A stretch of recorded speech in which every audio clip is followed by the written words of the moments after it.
Hey, good morning, how are you? So I've just been working away on this, just making all the gaps, so cutting it out and filling in the gaps. I did that all last night, so I've still got a fair bit to go. So I'm just gonna have a bit of a break from that. I'm starting to hallucinate the actual road, the patterns and that are moving around and stuff. If you look at it at the same thing for too long, you start to hallucinate. So I'm gonna start on the building. This one, I think I might have to extend its size a little bit looking at the base, but that's too easy to do. I can just bring that space out a bit more. So what you got to do with these Miniart buildings is they'll give you two halves and you've got to join them together. So as you can see here, so we've got two walls.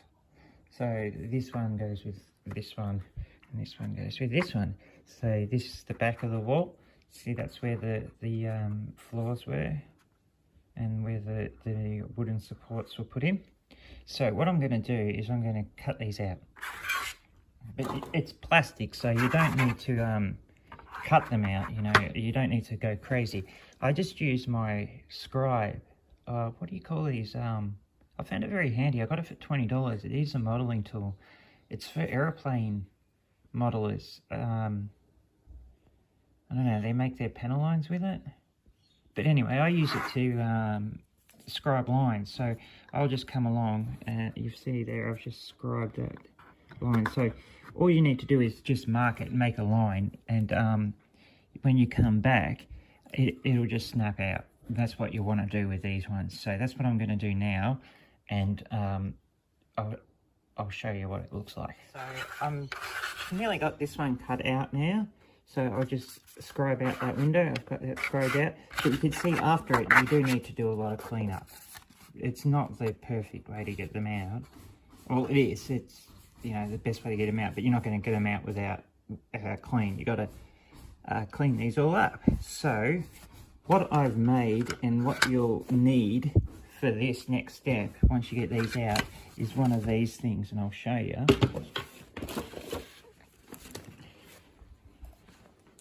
So what I've done is gone and I've made this. So this is a sanding table here. So all we need to do is we can do this all at once. All right, so that's what we want to do now. This is loud, all right, so sorry about that.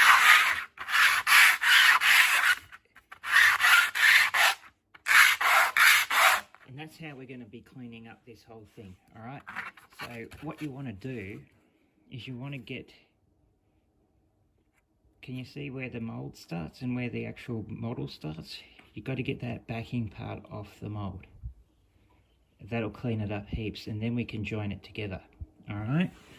So I'm going to get that out, and then I'm going to sand it up on this table thing. So all you do is get some MDF and buy 2 bits of sandpaper from your hardware store and just stick it on the table with whatever, wood glue or whatever.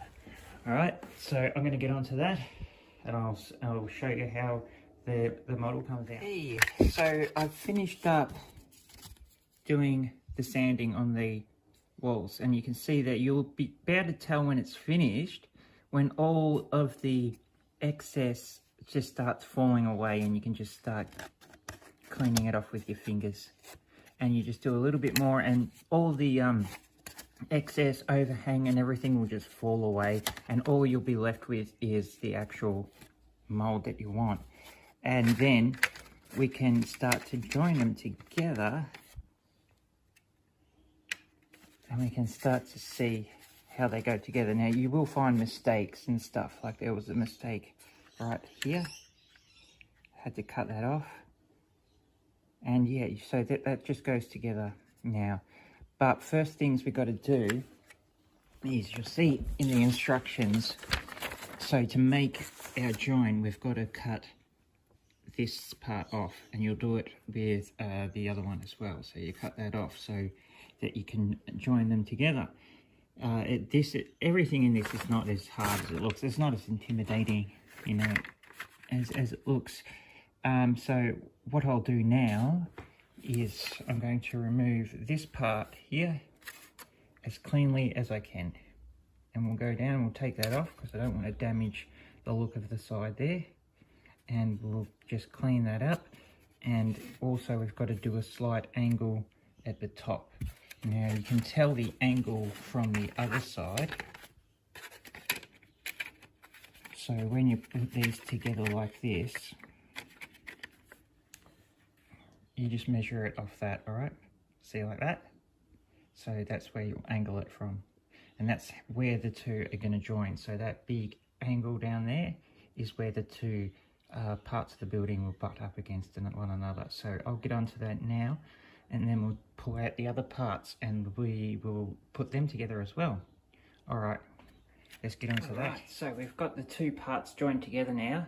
Now I've taped them up because it doesn't fit the greatest. You got to sand it in the angle into place and all that, and then get it together, and it doesn't want to join together straight and all that. So I've got the masking tape on it, and we'll let that dry for a little bit, and then we'll put it on. We'll paint it up and put it on, but it fits onto the diorama, so that's good. I'll show you that. We'll get this out of the way. So she fits on, so you can see there's a little bit of space. So it fits on there, which is good. And then we'll make another little brick wall along there to go with it. I've just got to straighten this up. I've got some builder's bog and that, and we'll make this a flat surface. And then get the road finished and all that. So the ruin works good, unreal. So what we'll do now is I'll let that dry, and tomorrow we'll take the masking tape off and we'll have a look at what she comes up like. All right, I'll see you again soon.